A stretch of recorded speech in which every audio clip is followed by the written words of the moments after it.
دنیا کے ہر میدان میں ہم اپنی صفیں درست کر سکتے ہیں. سبحان اللہ. ہر میدان میں ہماری صف درست ہو سکتی ہے. یہ اللہ کی طرف سے دی ہوئی بہت بڑی نعمت ہے. بس اب مجمع جو خاموش ہے اور متوجہ ہے، اب میری بات کو آگے میں بڑھاتا ہوں، توجہ سے سنیں.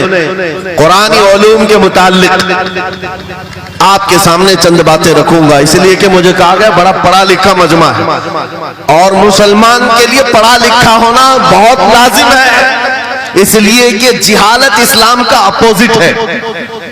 جہالت اسلام کا اپوزٹ ہے. آپ کو ایک بات میں بتاؤں، جب بھی کہا جاتا ہے دور اسلام، یعنی حضور صلی اللہ علیہ وسلم کی آمد کے بعد کے حالات کو دور اسلام کہتے ہیں، اس سے پہلے والے زمانے کو دور جہالت کہتے ہیں. جبکہ اسلام کا اپوزٹ تو کفر ہونا چاہیے، کفر ہونا چاہیے. یہ دور اسلام ہے اور اس سے پہلے دور کفر تھا.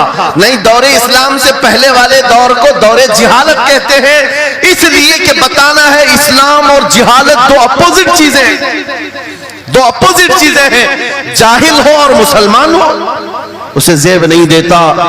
جس قوم پر آنے والی کتاب ہدایت کا پہلا لفظ اقرا سے شروع ہوتا ہے، اقرا بسم ربک الذی خلق، قرآن کا پہلا لفظ جو آیا ہے وہ کس نام سے آیا؟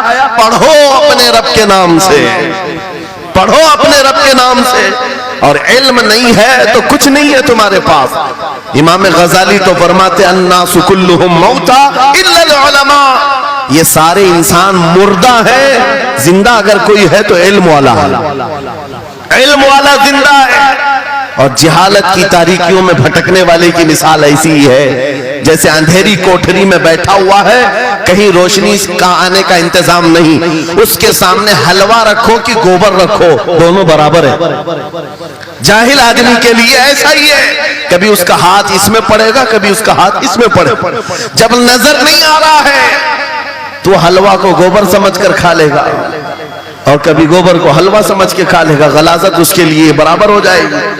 لیکن علم کو کہا گیا العلم نور، علم روشنی ہے. جس کے پاس علم آتا ہے وہ تمیز سیکھ جاتا ہے، اس کے پاس اخلاق آ جاتے ہیں، وہ حلال و حرام کے فرق کو سمجھنے لگتا ہے، برے اور اچھے کے درمیان فرق معلوم ہونے لگتا ہے. اسی لیے میرے عزیزو، مجھے بڑا گرو ہے اور فخر ہے، ہماری ہی خانقاہ سے آواز آتی ہے آدھی روٹی کھائیں گے اور بچوں کو پڑھائیں گے. بے شک، کیوں؟ بے شک. اس عظیم خانقاہ سے آواز دی گئی، کیوں؟ صرف اس لیے نہیں کہ تم بڑے ہو کر کے ڈاکٹر بنو.